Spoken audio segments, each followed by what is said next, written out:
রাহুদেব নক্ষত্র পরিবর্তন করছে, প্রবেশ করবে শনিদেবের নক্ষত্রে উত্তরা ভাদ্রপদে 8ই জুলাই 2024 এবং 12ই জানুয়ারি 2025 পর্যন্ত এই নক্ষত্র অবস্থান করবে। আর বর্তমানে শনিদেব বক্রী অবস্থায় রয়েছে দেবগুরু বৃহস্পতির নক্ষত্র পূর্বা ভাদ্রপদে এবং নিজের কুম্ভ রাশিতে। রাহুদেবের এই নক্ষত্র পরিবর্তনে কী প্রভাব পড়বে বৃশ্চিক রাশির উপর, আজকে এই বিষয়ে বিশেষ আলোচনা করব। রাহু ও কেতু একটা রাশিতে 18 মাস পর্যন্ত অবস্থান করে, শনি 2.5 বছর পর্যন্ত এবং দেবগুরু বৃহস্পতি 1 বছর পর্যন্ত অবস্থান করে। আর একটি রাশিতে এই যে এদের গোচর, এই গোচরের প্রভাব আমাদের মানব সমাজের উপর বিশেষভাবে পড়ে।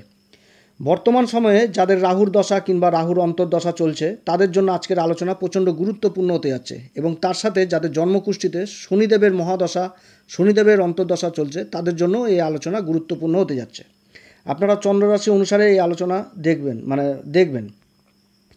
সমস্ত দর্শক বন্ধুদের জানাই নমস্কার। সমস্ত নতুন দর্শকের কাছে আমার বিশেষ অনুরোধ, এই চ্যানেলটি অবশ্যই সাবস্ক্রাইব করবেন। এই চ্যানেলের সঙ্গে থাকুন, জ্যোতিষীয় সম্পর্কিত অনেক তথ্য জানতে পারবেন এবং নিজের কুষ্টি নিজে দেখাও শিখতে পারবেন। ভিডিওটি কেটে কেটে দেখবেন না, সম্পূর্ণ দেখার চেষ্টা করেন, তাহলে আমি কি বলতে চাচ্ছি সেটা বুঝতে পারবেন। গ্রহের গোচর সম্পূর্ণভাবে নির্ভর করে জাতক জাতিকার জন্মকুষ্ঠির গ্রহের দশা এবং গ্রহের অবস্থানের উপর। আমরা যে ফল প্রকাশ করছি এটা আমাদের একটা প্রচেষ্টা মাত্র, এটা সম্পূর্ণভাবেই নির্ভর করবে জন্মকুষ্ঠির গ্রহের দশা এবং গ্রহের অবস্থানের উপর।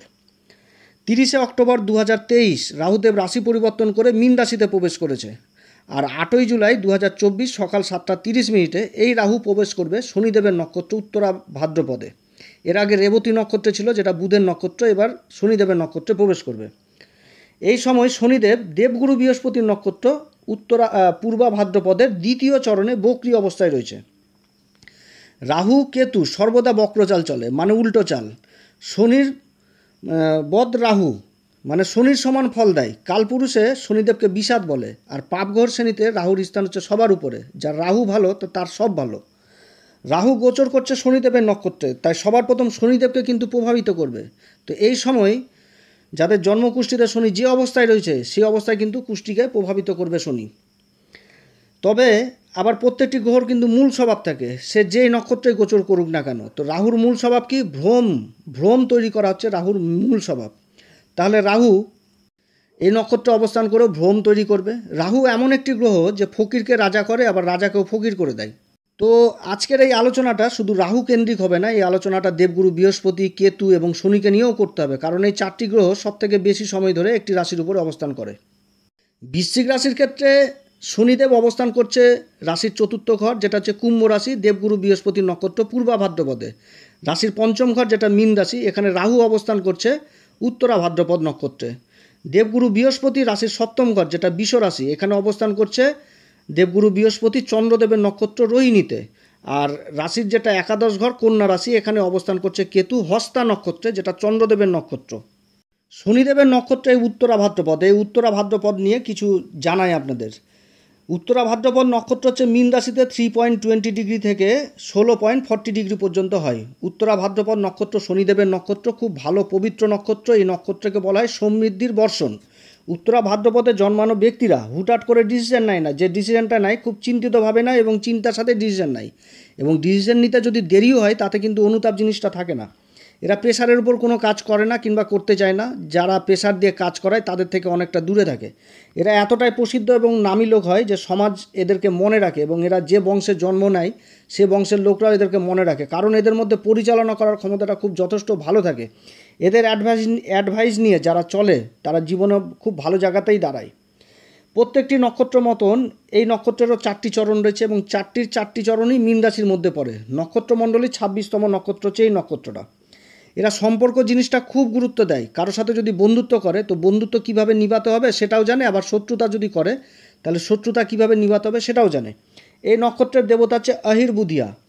এই দেবতা পৃথিবীর নিচে বসে থাকা একটা সাপ।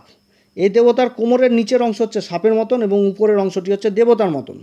শ্রীহরি বিষ্ণু যখন সমুদ্রে শয়ন করে তখন শেষনাগের উপরই শয়নটা করে, আর এই আহিরবুধিয়াকে এই শেষনাগের সাথে তুলনা করা হয়েছে। দয়ালু, পরোপকারী এবং বুদ্ধিমান দেবতা হিসাবে মানা হয়। এই নক্ষত্রের স্বামী হচ্ছে শনিদেব। শনিদেবকে এখানটাতে প্রচণ্ড ঊর্জাশালী হিসাবে দেখানো হয়েছে, আর এই ঊর্জাটা শনিদেব সঠিক দিকেই নিক্ষেপ করে এই জাতক জাতিকাদের মধ্যে। এই জাতক জাতিকারা প্রচণ্ড ব্যালেন্স প্রকৃতির হয় এবং বিপরীত পরিস্থিতিতেও এরা নিজেদেরকে কন্ট্রোল করে রাখে। এরা সংযমী হয়, অনুশাসন জিনিসটাকে খুব মেনে চলে, আবার সংবেদনশীল হয়, ইমোশনালও হয়ে পড়ে। এই নক্ষত্রের জাতক জাতিকারা মেডিসিন ডিপার্টমেন্টে খুব ভালো উন্নতি করে। আধ্যাত্মিকের সাথে যারা জুড়ে থাকে তাদেরও কিন্তু ভালো উন্নতি হয়। সোশ্যালের কাজে জড়িত থাকে, আবার এনজিওর কাজেও এরা জড়িত থাকে, তাতেও কিন্তু ভালো উন্নতি করে। অ্যাডভাইজার হিসাবেও এদের কাজ যথেষ্ট ভালো হয়। আবার এরা হিসাবের দিকেও কিন্তু খুব ভালো, এবং হিসাব করেই কিন্তু চলে। যদি একটা টাকা খরচা করে সেটাও কিন্তু হিসাবের মধ্যেই লিখে রাখে। এদের মধ্যে সবথেকে বেশি আধ্যাত্মিক চেতনাটা বিশেষ করে লক্ষ্য করা যায়। এরা সবার সাথে মিলে ঝুলে থাকার চেষ্টা করে এবং এরা অত্যন্ত ভাগ্যশালী হয়। এই নক্ষত্রের জাতিকারা অতি ভাগ্যশালী হয়। মা লক্ষ্মীর সাথে এদের তুলনা করা হয়েছে, অর্থাৎ এদের উপর সাক্ষাৎ মা লক্ষ্মীর কৃপা থাকে এক কথায়।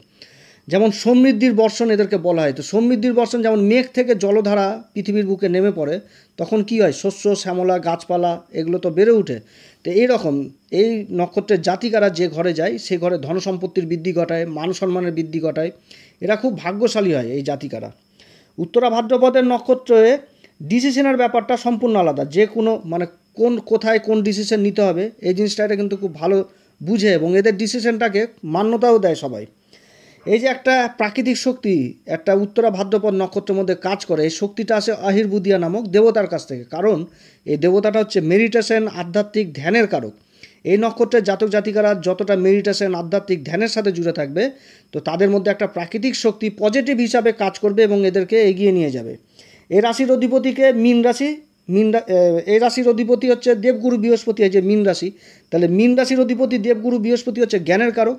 আর উত্তরা ভাদ্রপদ নক্ষত্রের অধিপতি হচ্ছে কে, শনিদেব, কর্মের কারক। তাহলে কি জ্ঞান আর কর্মের যথেষ্ট সমন্বয় এখানে ঘটেছে, এবং যে এনার্জিটা তৈরি হচ্ছে এর একটা পজিটিভ, এর পজিটিভ এনার্জিটা এই রাশির এই নক্ষত্রের জাতকদের মধ্যে থাকে এবং এদেরকে এগিয়ে নিয়ে যায়। আর শনিদেব হচ্ছে কি ধীরে ধীরে চলা গ্রহ। বাড়িতে যখন কোনো ডিসিশন নিতে হয় তখন আমরা কাকে জানাই, বাড়ির গার্জেন কিংবা বাড়ির বয়স্ক লোককেই তো জানাই, তারাই তো ডিসিশনটা নাই, কারণ জীবন আমাদের থেকে তারাই বেশি দেখেছে। তো এই যে ডিসিশন নেওয়ার ক্ষমতাটা এখানে বোঝানো হচ্ছে, এটা কিন্তু এই নক্ষত্র জাতক জাতিকাদেরকে বোঝানো হচ্ছে। যে ডিসিশন নেওয়ার যে ঊর্জাটা, এই ঊর্জাটা শনিদেব প্রদান করে। এই নক্ষত্রের জাতক জাতিকারা পর উপকারী হয়। এরা সাহায্যের জন্য অপরকে হাতও বাড়ায়। সমাজে এরা খুব প্রসিদ্ধ হয়, এবং সমাজে যদি কোনো একটা ভালো পরিবর্তন হয় সেই পরিবর্তনে এরা কিন্তু সহযোগিতা করে। আবার সমাজে যদি কোনো একটা খারাপ কাজ হয় তার বিরুদ্ধেও কিন্তু এরা আওয়াজ তোলে। উত্তরা ভাদ্রপদ নক্ষত্রে যেখানেই যায় সেখানটাতে মান সম্মান লাভ করে। অ্যাকচুয়ালি এই নক্ষত্রটা হচ্ছে বিকাশ এবং সমৃদ্ধির লক্ষণের নক্ষত্র। তো বৃশ্চিক রাশির ক্ষেত্রে এই যে রাহুর এই নক্ষত্রে অবস্থান পঞ্চম ঘরে, তো কি হতে চলেছে বৃশ্চিক রাশির ক্ষেত্রে? বৃশ্চিক রাশির ক্ষেত্রে রাহু অবস্থান করছে পঞ্চম ঘরে শনিদেবের নক্ষত্রে, আর শনিদেব অবস্থান করছে চতুর্থ ঘরে দেবগুরু বৃহস্পতির নক্ষত্রে বক্রী অবস্থায়। দেবগুরু বৃহস্পতি রাশির সপ্তম ঘরে অবস্থান করছে। রাহুর এই যে নক্ষত্র পরিবর্তনের ফলে রাহু যেরকম বলবান হচ্ছে পঞ্চম ঘরে, সেরকম কিন্তু শনিরও বলে বৃদ্ধি করবে। কারণ শনিদেবের নক্ষত্র অবস্থান করছে, আর শনিদেব বর্তমানে বক্রী অবস্থায় রয়েছে। আর বক্রী অবস্থায় যখন কোনো গ্রহ থাকে তখন তার কিন্তু চেষ্টা বলে বৃদ্ধি পায়। এই সময়ে শনিদেব যে বলটা আছে তার থেকে কিন্তু বেশি বল এবার পাবে। বৃশ্চিক রাশির ক্ষেত্রে শনিদেব হচ্ছে তৃতীয় ঘর এবং চতুর্থ ঘরের অধিপতি হয়ে এই চতুর্থ ঘরেই অবস্থান করছে। বর্তমানে বৃশ্চিক রাশির ক্ষেত্রে শনি, রাহু, দেবগুরু বৃহস্পতি এবং কেতুর অবস্থান যথেষ্ট ভালো। কারণ দেবগুরু বৃহস্পতি রাশির সপ্তম ঘরে বসেছে। সপ্তম ঘরে বসে তার সপ্তম দৃষ্টি পড়ছে রাশির উপর, আর তার পঞ্চম দৃষ্টি পড়ছে কেতুর উপর। কেতু অবস্থান করছে বৃশ্চিক রাশির ক্ষেত্রে লাভের ঘর, যেটা একাদশ ঘর, কন্যা রাশি। তো দেবগুরু বৃহস্পতির দৃষ্টি কেতুর উপর পড়ছে, তাহলে কেতু সম্পূর্ণ শুভ ফল দিবে এই সময়কালে। অর্থাৎ কেতু লাভের রাস্তায় বসে একাধিক ইনকামের রাস্তা তৈরি করছে। আর দেবগুরু বৃহস্পতির নবম দৃষ্টি হচ্ছে পরাক্রম ঘর, যেটা মকর রাশি। আর মকর রাশির অধিপতি শনিদেব চতুর্থ ঘরে অবস্থান করছে। আর চতুর্থ ঘরে অবস্থান করছে দেবগুরু বৃহস্পতির নক্ষত্র পূর্বা ভাদ্রপদে। এবার রাহু পঞ্চম ঘরে অবস্থান করছে, যেটা মীন রাশি। আর এই ঘরটাকে আমরা কি বলি, মা লক্ষ্মীর ঘর। আর রাহুর দৃষ্টি পড়ছে ভাগ্যের ঘর কর্কট রাশিতে। আর কর্কট রাশির অধিপতিকে চন্দ্রদেব। চন্দ্রদেবের নক্ষত্র আবার রোহিণীতে দেবগুরু বৃহস্পতি অবস্থান করছে এই পঞ্চম ঘরে। আর পঞ্চম ঘরটা হচ্ছে আমাদের ব্যবসা বাণিজ্যের কেন্দ্রবিন্দু। আবার অপরদিকে শনিদেব চতুর্থ ঘরে অবস্থান করছে বক্রী অবস্থায় দেবগুরু বৃহস্পতির নক্ষত্রে। এবার শনিদেবের সপ্তম দৃষ্টি পড়ছে, যেটা কর্মের ঘর, সিংহ রাশিতে। আর সিংহ রাশির অধিপতিকে সূর্যদেব। সূর্যদেবের সাথে শনিদেবের সম্পর্ক কি, শত্রুতা। তাহলে কি হচ্ছে, কর্মক্ষেত্রে একটা খারাপ পরিবেশ তৈরি হবে, অর্থাৎ শনি ভালো ফল দিবে না, এটাই তো মনে হচ্ছে। কিন্তু এইখানটাতে বোঝার ব্যাপার হচ্ছে, সেটা হচ্ছে দেবগুরু দৃষ্টি কেতুর উপরে পড়ছে। তো কেতু লাভের ঘরে বসে যখন একাধিক লাভ তৈরি করছে, তাহলে আপনি যদি কর্মই না করেন তাহলে লাভ আসবে কোথা থেকে? কর্ম না করলে লাভটা তো আসবে না। তো কর্ম করবেন, তারপরে তো লাভ জিনিসটা আসবে। তাহলে একাধিক লাভের রাস্তা তৈরি করছে কেতু। আবার শনিদেবের দৃষ্টি পড়ছে কর্মের ঘর সিংহ রাশিতে, আবার দেবগুরুর দৃষ্টি পড়ছে রাশির উপরে। তো এই রাশির উপর, যেটা বৃশ্চিক রাশি, তার উপর আবার শনিদেবেরও দৃষ্টি পড়ছে, আবার রাহুরও দৃষ্টি পড়ছে। তাহলে এই সময়কালে যে পরিবর্তনটা হতে যাচ্ছে সেটা একটা পজিটিভ পরিবর্তন হবে বৃশ্চিক রাশির ক্ষেত্রে। অর্থাৎ কর্মক্ষেত্রে যথেষ্ট সফলতা পাবে বৃশ্চিক রাশি। অর্থাৎ একটা ভিন্ন ধরনের মানচিত্র বৃশ্চিক রাশির জন্য তৈরি হয়ে গেছে এই বক্রী অবস্থায় শনির এই অবস্থান আর রাহুর এই নক্ষত্র পরিবর্তন। কারণ দেবগুরু বৃহস্পতির নক্ষত্রেই শনিদেব অবস্থান করছে, তার সপ্তম দৃষ্টি কর্মের ঘরে পড়ছে, আর লাভের রাস্তা তৈরি করছে কেতু। তাহলে কেতু যখন লাভের রাস্তা তৈরি করছে, তো লাভ তো জীবনে অবশ্যই আসবে। তাহলে কর্ম যদি না হয় তো লাভ কীভাবে আসবে? এটাই তো মেন জিনিস। আবার দেবগুরু বৃহস্পতির সাথে শনিদেবের কেন্দ্রের সম্পর্ক তৈরি হয়ে গেছে, আর রাহুর সাথে তৈরি হয়ে গেছে লাভের সম্পর্ক। রাহু আবার নক্ষত্র পরিবর্তন করছে, উত্তরা ভাদ্রপদে থাকছে, আর শনিদেব থাকছে হচ্ছে দেবগুরুর নক্ষত্রে পূর্বা ভাদ্রপদে। তাহলে যথেষ্ট ভালো জিনিস তৈরি হচ্ছে এই বৃশ্চিক রাশির ক্ষেত্রে। তবে কিছু ক্ষেত্রে কিছু পরিবর্তন হবে, যেমন শিক্ষার্থীদের ক্ষেত্রে একটা পরিবর্তন হবে, সেটা হচ্ছে গৃহ শিক্ষকও হতে পারে সেটা, কিংবা যে কলেজে পড়ছে সেই কলেজটাও পরিবর্তন হতে পারে। এরকম একটা জিনিস পরিবর্তন হবে শিক্ষার্থীদের ক্ষেত্রে। আর সবথেকে বড় জিনিসটা হচ্ছে যে সারা বছর দেবগুরু বৃহস্পতির সপ্তম দৃষ্টি এই রাশির উপরই পড়ছে। এই সময় বৃশ্চিক রাশির জাতক জাতিকারা যে কর্মে নিযুক্ত থাকুক, কর্মক্ষেত্রে কিন্তু একটা ভালো ডিসিশন নেওয়ার ক্ষমতা থাকবে। রাহু পঞ্চম ঘরে বসেছে শনিদেবের নক্ষত্রে, আর শনিদেব চতুর্থ ঘরে বসেছে বৃশ্চিক রাশির ক্ষেত্রে। এ সময় কিন্তু বৃশ্চিক রাশি তীক্ষ্ণ বুদ্ধি সম্পন্ন হবে, অর্থাৎ যে কোনো কাজ করতে গেলে একবার না 10 বার বিবেচনা করবে, তারপরে কিন্তু এগোবে। বৃশ্চিক রাশির জীবনে এই সময়কালে নির্মাণ জাতীয় কার্য হবে, অর্থাৎ কনস্ট্রাকশনের কাজ হবে। যারা বহুদিন ধরে বাড়িঘর করার জন্য ভালো জায়গা জমি খুঁজে বেড়াচ্ছিলেন, তাদের সন্ধান সফল হবে। আবার যারা জায়গা জমি সেল পারচেস ব্যবসার সাথে জড়িত রয়েছেন, তাদের যথেষ্ট মুনাফা হবে এই সময়কালে। বহুদিনের প্রপার্টি যারা বিক্রি করতে পারছিলেন না, তাদের এই সময় বিক্রি হবে। ব্যবসা বাণিজ্যের কেন্দ্রবিন্দু এই সপ্তম ঘর, যেটা বৃশ্চিক রাশির ক্ষেত্রে হচ্ছে বৃষ রাশি। বৃষ রাশিটা হচ্ছে কি স্থির রাশি। দেবগুরু বৃহস্পতি এই ঘরে অবস্থান করছে, আর শনিদেব দেবগুরু বৃহস্পতির নক্ষত্রে অবস্থান করে কর্মের ঘরে দৃষ্টি দিচ্ছে। তাহলে এই সময়কালে এই রাশির জাতক জাতিকারা যে কর্মে যুক্ত থাকুক, তাদের রোজগারের আয় ইনকাম যথেষ্ট বৃদ্ধি পাবে। যারা সোশ্যাল মিডিয়ার সাথে যুক্ত রয়েছেন, যারা সিনেমা জগতের সাথে যুক্ত রয়েছেন কোনো না কোনোভাবে, যারা ইলেকট্রনিক্সের ব্যবসার সাথে জড়িত রয়েছেন, কিংবা যারা কম্পিউটার সফটওয়্যারের ব্যবসার সাথে জড়িত রয়েছেন, তাদের জন্য যথেষ্ট অগ্রগতি এ সময় থাকছে। বিগত দিনে বৃশ্চিক রাশির ক্ষেত্রে গ্রহদের অবস্থান যথেষ্ট ভালো ছিল না, কারণ বৃশ্চিক রাশির কারক গ্রহ হচ্ছে দেবগুরু বৃহস্পতি। শনির সাথে জুতি ছিল চতুর্থ ঘরে, পঞ্চম ঘরে আবার রাহুর সাথে জুতি হলো, তারপরে বৃহস্পতি অস্ত হয়ে গেল। এরপরে এখন নক্ষত্র পরিবর্তন করে চন্দ্রদেবের নক্ষত্রে একটা ভালো পজিশন আছে। তারপর রাশির অধিপতি মঙ্গলদেব শনির সাথে অবস্থান করলো, রাহুর সাথে অবস্থান করলো। তারপর ষষ্ঠ ঘরে এখন 12 তারিখ পর্যন্ত আছে। শনিদেবের আবার তৃতীয় দৃষ্টি এই রাশির অধিপতির উপর পড়ছে। 12 তারিখের পর থেকে যে সমস্ত জিনিসগুলো ঘটতে থাকবে সেটা পজিটিভ হতে হতে ভালো জায়গায় নিয়ে যাবে বৃশ্চিক রাশিকে। এবং শনিদেবের তো বর্তমানে ঢাইয়া চলছে। আমি এর আগের ভিডিওগুলোতে বারবার কিন্তু বলেছি যে এই রাশির অধিপতি মঙ্গলদেব কিন্তু ভালো পজিশনেও ছিল না, দেবগুরুও ভালো পজিশনে ছিল না। এবার কি হয়েছে, এবার পজিশনগুলো যথেষ্ট ভালো হচ্ছে, এবং শনিদেব কিন্তু এই চতুর্থ ঘরে বসে শশ নামক পঞ্চমহাপুরুষ রাজযোগ তৈরি করেছে। এই রাজযোগের এবার ভালো প্রভাব পেতে শুরু করবে এই বৃশ্চিক রাশি। কারণ শনিদেবের যে বর্তমান পজিশনে যে বক্রি হয়েছে এবং নক্ষত্র পরিবর্তন, নক্ষত্র দেবগুরুর নক্ষত্র অবস্থান করছে, শনিদেবের পজিশনটা খুব ভালো হয়েছে এই সময়কালে। শনিদেবের এই নক্ষত্র পূর্বা ভাদ্রপদে অবস্থান করে কিন্তু রাশির উপর দৃষ্টি দিচ্ছে, আবার এই রাশির উপর দেবগুরুরও সপ্তম দৃষ্টি পড়ছে। অর্থাৎ এই সময়কালে শনির যতই পাপ প্রভাব থাকুক, সমস্ত কিছু কেটে ছাড়কার করে দিবে এই দেবগুরু বৃহস্পতির দৃষ্টি, এবং ভাগ্যও যথেষ্ট সাথ দিবে এই বৃশ্চিক রাশির। কারণ দেবগুরু বৃহস্পতি ভাগ্যের ঘরের অধিপতি কর্কট রাশি, চন্দ্রদেবের নক্ষত্র রোহিণীতে অবস্থান করছে।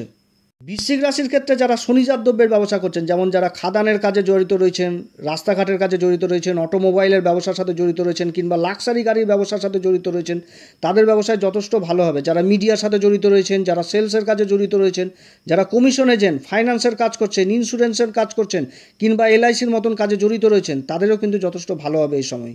দেবগুরু বৃহস্পতি ধনসম্পত্তির কারক, যেটা হচ্ছে ধনু রাশি, বৃশ্চিক রাশির ক্ষেত্রে দ্বিতীয় ঘর, এই ঘরের অধিপতি হয়ে সপ্তম ঘরে বসেছে। আবার কেন্দ্রের ঘরের ত্রিকোণের ঘরের অধিপতি হয়ে সপ্তম ঘরে বসেছে।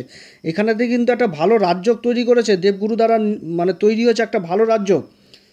মোট কথা রাহুর যে নক্ষত্র পরিবর্তন, বৃশ্চিক রাশির জন্য যথেষ্ট ভালো হতে যাচ্ছে। শনিদেবের ঢাইয়ার প্রভাব এই সময়কালে কোনো রকম ক্ষতি করতে পারবে না বৃশ্চিক রাশির উপর গুরুদেবের আশীর্বাদ, মানে সমস্ত বাধা বিঘ্ন কাটিয়ে বৃশ্চিক রাশি, মানে যতই বড় সমস্যা হোক, দেবগুরুর আশীর্বাদে সমস্ত বাধা বিঘ্নকে কাটিয়ে বৃশ্চিক রাশি এগিয়ে যাবে। তবে বৃশ্চিক রাশির একটা কী মেন দোষ, সেটা হচ্ছে একটুতেই রেগে যায়। এই রাগ, এই মাথা গরম এই সময়কালে করলে কিন্তু আপনি পিছনে চলে যাবেন, কারণ আপনাদের কিন্তু এখন ভালো সময় আসছে। এই সময়ে যদি কর্মক্ষেত্রে কোনো রকমভাবে মাথা গরম করেন, তাহলে ধরে রাখেন যে আপনার কর্ম ডামাডোল হয়ে যাবে। অতএব মাথা গরম কোনো ক্ষেত্রে কোনো জায়গাতে করতে যাবেন না। এবং শনি কিন্তু বকরি হয়েছে, কর্মের ঘরে দৃষ্টি দিয়েছে। কর্মক্ষেত্রে কাউকে কোনো সময় নিচু করতে যাবেন না। যার যেটা সম্মান, সেই সম্মানটা অবশ্যই দিবেন। এবং কাউকে মিথ্যা আশ্বাস দিবেন না যে ভাই আমি তোর কাজ করে দেব। এরকম যদি পারেন তাহলেই করবেন, না তো করবেন না। তাহলে কিন্তু এই বকরি শনির যথেষ্ট খারাপ প্রভাব দিবে, কারণ রাহুর নক্ষত্র পরিবর্তনে শনির কিন্তু বল কিন্তু বৃদ্ধি হয়েছে যথেষ্ট। আচ্ছা, বৃশ্চিক রাশির ক্ষেত্রে বৃশ্চিক রাশির জাতক জাতিকাদের আরও বলবো, সেটা হচ্ছে শনিবার করে কোনো সময় সরিষার তেল, তারপর লোহার বস্তু, তারপর চামড়ার জিনিস এগুলো ক্রয় করে নিয়ে আসবেন না। বৃশ্চিক রাশির জাতক জাতিকারা এ সময় কোন উপাচার করবে? সবার প্রথম করবে হচ্ছে হনুমান চল্লিশা। প্রত্যেক দিন সকালবেলায় স্নান করে হনুমান চল্লিশা পাঠ করবেন, এবং হনুমান চল্লিশা পাঠ করার আগে শ্রীরাম সীতার প্রণাম মন্ত্র অবশ্যই করবেন, কারণ এটাই আপনাদের রামবাণ হবে। এবং তার সাথে বলবো, দেবগুরু বৃহস্পতির বলে বৃদ্ধি করুন। মন্দিরে পূজারীদের দান দক্ষিণা করবেন, তাদের পা ছুঁয়ে আশীর্বাদ নেবেন। যারা গুরু দীক্ষা নেননি তারা অবশ্যই গুরু দীক্ষা নেবেন। যারা গুরু দীক্ষা নিয়েছেন গুরু মন্ত্র জপ করবেন, গুরুকে যথেষ্ট শ্রদ্ধা ভক্তি করবেন।